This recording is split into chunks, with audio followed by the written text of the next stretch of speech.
எதுக்காக சக்தி மறுபடியும் இந்த கம்பெனிக்கு வந்தா? இந்த கம்பெனிக்குள்ள வந்தவ மனசார என்ன காதலிச்சு இப்ப எதுக்காக இன்னொருத்தனோட வாழ்க்கைக்குள்ள போறா?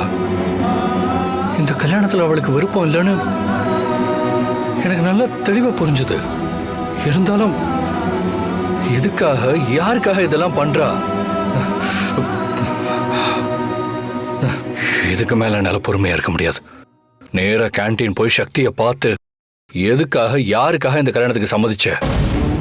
என்கிட்ட நீ ஏதோ சொல்லாம மறைக்கிறேன்னு நேருக்கு நேரா கேட்டா மட்டும்தான் என்னாலே நார்மலா இருக்க முடியும். இல்லைன்னா நான் நானாவே இருக்க மாட்டேன். சக்தி,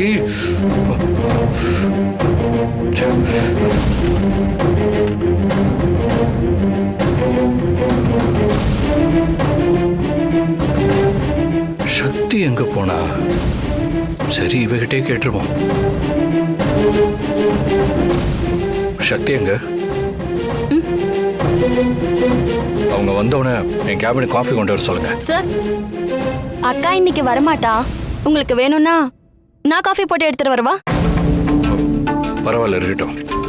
ஆமா, சக்தி ஏன் வரமாட்டா? அக்கா கல்யாண புடவையும் கல்யாணத்துக்கு தேவையான சில பொருளையும் பர்ச்சேஸ் பண்றதுக்காக அம்மா கூட போயிருக்கா.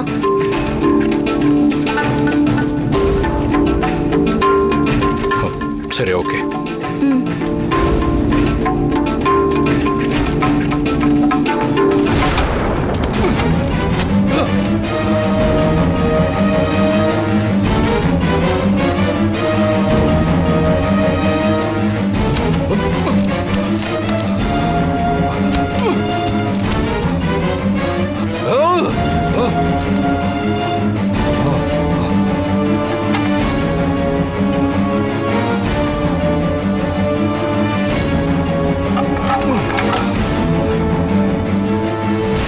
ஆக்சிடென்ட் எல்லாம் மறந்து போனப்ப இவளே வந்து நீங்க தான் என்னோட புருஷன், தொட்டு தாலி கட்டினவரு, நான் உங்களோட பொண்டாட்டின்னு கதறி அழுதா.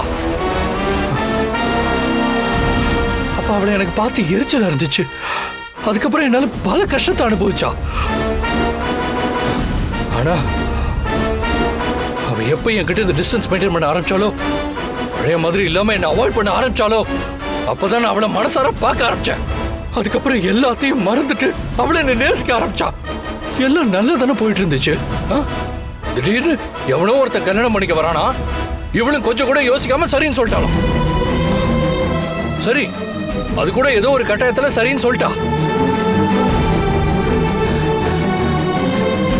ஆனா இப்ப என்னடான்னா, கல்யாண புடவை எடுக்க சந்தோஷமா அவங்க அம்மா கூட ஷாப்பிங் போயிருக்கா. அப்போ சக்திக்கு இந்த கல்யாணத்துல இன்ட்ரெஸ்ட் இருக்க தானே செய்யுது. அப்ப சக்தி என்கிட்ட பேசுனது, பழகுனதெல்லாம்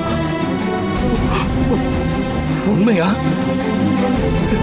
இல்ல சும்மா பொய்யா பழகினாளா? செல்வா கூட கல்யாணம்னு சொன்ன உடனே இப்படி சந்தோஷமா ரெடி ஆகிறாளே.